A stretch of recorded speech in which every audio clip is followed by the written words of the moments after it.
हर देश में दो तरह की आबादी होती है।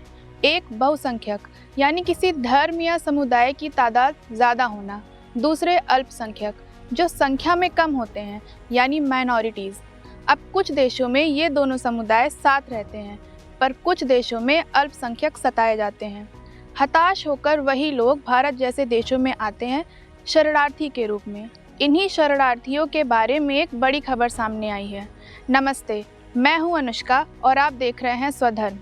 दरअसल केंद्र सरकार ने सिटीजनशिप अमेंडमेंट एक्ट के तहत एक नया बदलाव जारी करा है। इस बदलाव के अनुसार बांग्लादेश, पाकिस्तान और अफगानिस्तान से आए हिंदू, सिख, बौद्ध, जैन, पारसी और ईसाई 31 दिसंबर 2024 तक भारत में शरण लेने आए हैं, उन्हें बिना पासपोर्ट या अन्य यात्रा दस्तावेजों के भी देश में रहने की अनुमति होगी। यह फैसला नागरिकता अधिनियम के तहत ही आया है, जिसके निर्धारित नियमों के मुताबिक इन समुदाय के जो लोग 31 दिसंबर 2014 तक भारत आ चुके थे, उन्हें पहले से ही नागरिकता देने की व्यवस्था की गई थी। इस कानून का मकसद पाकिस्तान, बांग्लादेश और अफगानिस्तान के प्रताड़ित अल्पसंख्यकों को भारत में सम्मानपूर्वक जीवन देना है। अल्पसंख्यकों का पलायन उनकी मजबूरी है।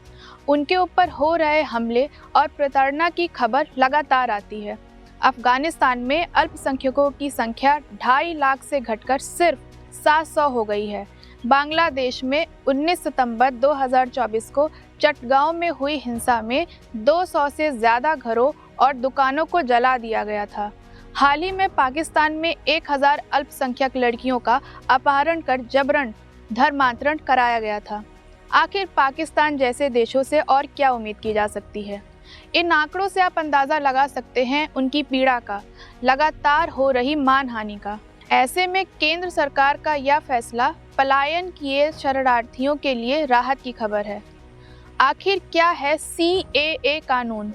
ये अधिनियम पाकिस्तान, बांग्लादेश और अफगानिस्तान से भारत आए हिंदू, सिख, बौद्ध, जैन, पारसी और ईसाई धर्म के शरणार्थियों को भारतीय नागरिकता पाने का अधिकार देता है। शर्त यह है कि वे लोग 31 दिसंबर 2014 से पहले भारत आ चुके हों। इन समुदाय के लोगों को अब गैर कानूनी प्रवासी नहीं माना जाएगा। इनके लिए नागरिकता पाने की न्यूनतम अवधि 11 साल से घटाकर 5 साल कर दी गई थी। ये नियम भी विवादों से घिरा हुआ है। आलोचकों का कहना है मुसलमानों को शामिल नहीं किया गया, इसलिए यह नियम धर्म के आधार पर भेदभाव करता है और संविधान की धर्मनिरपेक्षता की भावना के खिलाफ है। आपकी इस विषय पर क्या राय है? कमेंट कर अवश्य बताएं। धन्यवाद।